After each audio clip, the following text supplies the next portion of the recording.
सो hi guys, कैसे हैं आप लोग। सो गाइस, आज मैं आपको अपने ऑफिस के बारे में बताता हूँ। जैसा कि मैंने आपको पहले ही बता रखा है कि मैं इन्फोसिस में वर्क करता हूँ।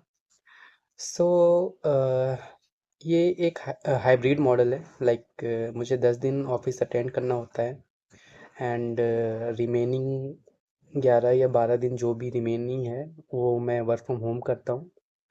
सो बेसिकली मैं दिल्ली में बिलोंग करता हूँ एंड मुझे 10 दिन ऑफिस अटेंड करने के लिए जयपुर जाना पड़ता है। सो गाइस, अभी तो मैं दिल्ली में हूँ, वर्क फ्रॉम होम कर रहा हूँ। जब मैं जयपुर जाऊँगा ऑफिस अटेंड करने तो मैं आपको अपने ऑफिस का भी सारा कुछ शो करूँगा। वहाँ की कैंटीन, वहाँ के floors and each and everything. तो मैं आपको वहाँ पे सब कुछ दिखाऊँगा। सो मिलते हैं नेक्स्ट वीडियो में। तक के लिए बाय बाय।